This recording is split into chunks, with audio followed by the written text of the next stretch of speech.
This is the MV Aguste Brutale 800RR, and it is the most beautiful motorcycle in the world. Come check it out.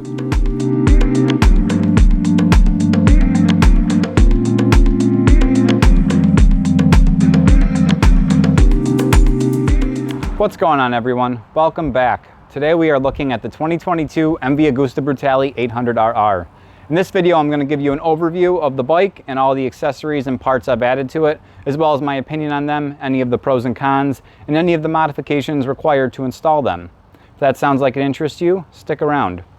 If you have any questions about any of the parts, where to purchase them, I will put all the links in the description. Some of them will be affiliate links, so I do appreciate the support. If you do have any more specific questions regarding any of the parts I talk about, let me know in the comments, and I can also make a more specific video tailored to that part and the install process if it's more complicated than your average part. I have had this bike for just over a year and a half now and put over 10,000 miles on it.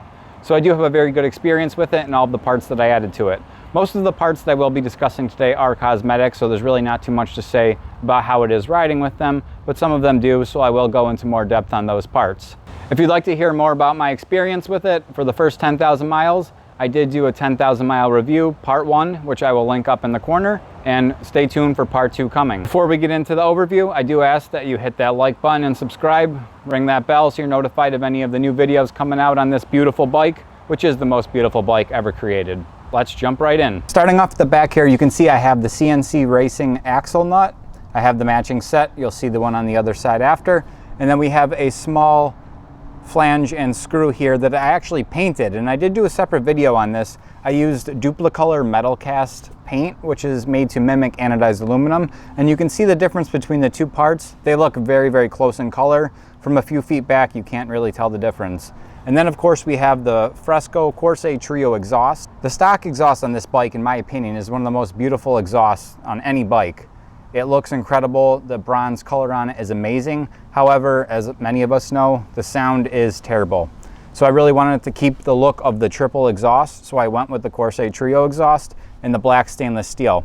I also like the look of the DB killers in here. However, I wanted it loud. So what I did is, you can see in the photo, I cut each of the DB killers in half, taking out the part that limits the sound. I also painted them using engine paint that is almost like a gold bronze color to keep the look of the stock exhaust. The paint is rated up to, I believe, 750 degrees. It has held up pretty well over time. They do get a little dirty occasionally. I have to wipe them down, but the paint has held up well, and it's actually darkened a little bit. It looks very bright from the sunlight right now, but it is almost like a dark bronze color that kind of is similar to the look of the color of the stock exhaust. Overall, this exhaust is awesome. I have plenty of other videos where you can hear the sound of it, and I will put a clip in the end of this video as well. If you want to check that out, you can skip forward to the end to hear it. Moving closer to the front of the bike, you can see I have the CNC Racing rear brake reservoir cap and also the oil filler cap. The rear brake reservoir cap is the Touch series. They have a few different ones that have slightly different edges and machining in them. And then the oil filler cap is a hexagon oil filler cap. And the threads on the oil filler cap are M24 by 3. You'll also notice that these screws down here are painted red that hold on this piece here. And again, that was using Duplicolor metal cast paint. You also might notice that there are black grommets in here. These are the grommets that came on here. They have a bit of a salmon color to them, or a rusty reddish color. I thought they looked terrible, so I just replaced them with some smaller black ones, and I think it looks a lot more clean. And you can find something like this at your local hardware store. I was worried if they were a different type of material and they would get too hot and melt, but I haven't had any issues with that. Moving over to the front of the bike, you can see I have the Evotech radiator and oil cooler guard. I think it looks awesome. It has like a honeycomb mesh, and it's a flat black, and it really makes the bike look more aggressive in my opinion. And the most important thing, it's going to protect the radiator and oil cooler from any rocks or debris that comes up and hits it. That would be a catastrophic replacement if you were to damage those. Moving back slightly, we also have the Evotech frame sliders. These are very easy to add on. You just take the bolt out, put them on. You do want to make sure that you follow the specifications of the torque when you put those back on. I don't remember offhand what it was, but I will put it in the video. And those are going to provide protection in the case of dropping the bike or a crash. These pieces are obviously very expensive, so to replace this is much easier.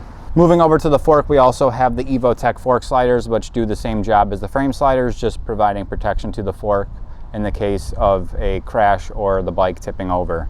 Looking over at the front fender here, I did remove the small bracket and I did need to get shorter screws to compensate for that, and that bracket held the reflector. Obviously, it would be much safer if I had the reflector on there. However, I like the clean look without it. Starting off at the rear of the bike, we have the New Rage Cycle turn signals and fender eliminator kit. The turn signals are actually supposed to be mounted between this plastic fairing part and this metal part of the frame down here. However, I did not really like the way that looked, so I did find a way to mount them using screws that were already in the bike and mount them up there. And as you can see, the shape of them kind of contours to the rear of the bike. Gives it a really sleek look. If you are interested in how I mounted those, I can do a separate video on that.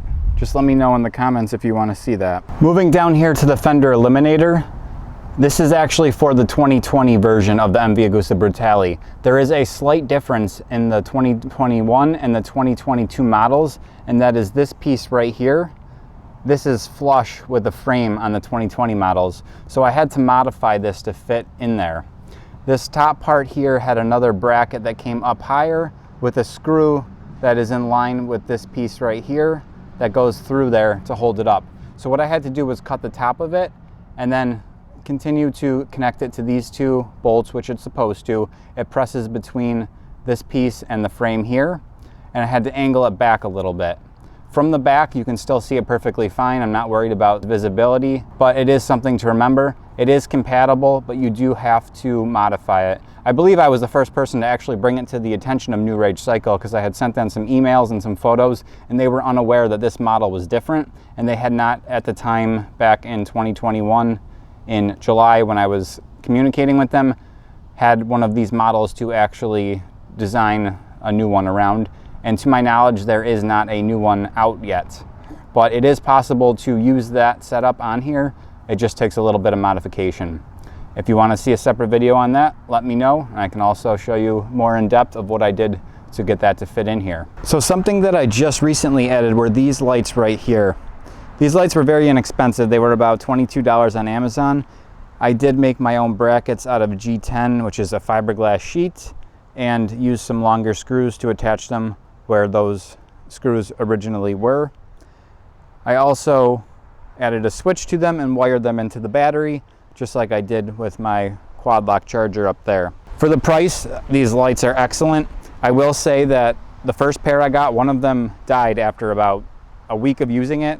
However, since I replaced that, they've been perfect since, and I have ridden through rain. They have a very direct light pattern that you can angle. I can adjust this just by loosening this screw and change it up and down. And they also point out a little bit wider than the stock headlights as well. And it definitely improves your visibility at night when you're riding in those conditions. The stock lights are not bad by any means, but I like to have a little bit of extra light. I can just flip a switch on the handlebar and turn them on, and it's awesome. Moving over to the side, we do have these veneer bar end mirrors, which I purchased on Amazon. I did have to get the adapters they sell separately to go into the 16mm threads inside the bar ends.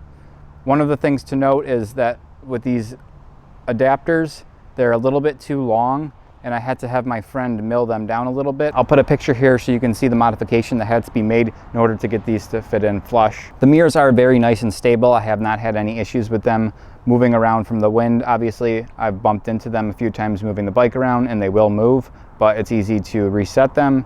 And as far as just riding, any of the bumps on the road and wind resistance is not going to move them, assuming you have them tightened down. You can also see the switch here. This is the switch that I added for the accessory lights, which are located down on the front that we just looked at. This switch was fairly inexpensive also. It was on Amazon. It is said to be waterproof. I have not had any issues with it. And I did make a harness that mounts behind the dash in here that connects this with each of the lights to the battery. So it's all modular and can be unplugged at any point. And it's very easy to just flip that switch on at night when you want those accessory lights to be on. Moving towards the center, you can see I have a quad lock with the wireless charger mounted on there. And I also have the vibration dampener, which so far has been working because my phone has no issues. I did ride for about 6 months without the vibration dampener and did not have any issues as well. I know that can be an issue on some phones.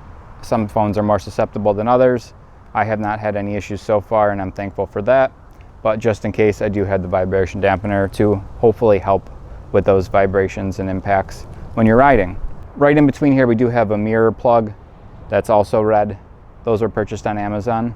And then right here, we have the CNC Racing front clutch and brake reservoir caps. And those are, again, the Touch Edition that matches the rear reservoir caps. Right now, I do have the stock levers on the bike. I did actually purchase the short version of the levers as well from CNC Racing. They are very nice, however, they were too much red for me. I wanted levers that just had a small amount of red on them. Evotech did make a set, but they discontinued the short versions, so I had to make do with the stock ones, which actually do feel pretty good in my opinion. And what I did is I took this small adjustable nut right here and removed it, cleaned it, and painted it with that metal cast paint to look similar to all the other anodized aluminum parts that I added on. And in my opinion, it looks awesome. I do have an extra set of these levers. If anyone's interested in purchasing them, just let me know in the comments. They're in beautiful, perfect condition. Looking at the front of where the dash is, I actually have a Easy Pass mounted inside of here. And I can make a separate video on this. I know not every place in the world has Easy Passes. And if you're not familiar with what an Easy Pass is, it's a small sensor that detects when you go through a toll for a road or a bridge that has a toll included. So I wanted to have it on my bike. I didn't have to worry about fiddling around with it when I'm going through those, but it is mounted in here and it fits perfectly, and it has had no issues with being detected when I'm riding through them. That way I can ride wherever I want and not have to worry about it. In order to fit that in here, I did put some spacers in the screws that hold the dash in to lift it up a tiny bit just to allow more room in there. I also have a USB charger that connects to the wireless USB charger here that's mounted behind there, and the harness that supplies power and integrates the switch here into these accessory lights that I've added. So I have quite a bit packed into there, but I have had no issues with it. Moving down to the left side of the bike, you can see these screws that I have painted red also, and you can see the black grommets around them that look much better compared to the salmon colored grommets that come on it. So looking back at the left side of the bike, you can also see two of the bolts that I have painted red as well. And I think they just give a little bit of a nice touch to the bike with some specks of red. Moving over to the back, you can see the CNC Racing bicolor billet sprocket flange, which in my opinion is one of the nicest pieces on the bike. I also have the matching red nuts that go with it. And these again are all made out of 7075 aluminum, which is also called ergol. I'm not sure how you say it. I believe it's ergol. And it really gives a nice little touch to the back of the bike here. They do also make other pieces in here that you can replace that are different colors. I personally love the black and red and feel it looks awesome, but you can really customize any of the colors with their line of accessories. It is a little bit of work to keep clean. I have it pretty clean right now. However, it does get dirty. There is a lot of little areas in there that can collect dirt, like anything around the back. They're going to collect brake dust. So that wraps up the video overview of the bike and all the accessories I've added to it. Like I said in the beginning, if you do have any questions on any of the parts or the install process, let me know in the comments and I can make a more specific video tailored to that part. As always, thanks for watching, and I will see you in the next one. Ride safe.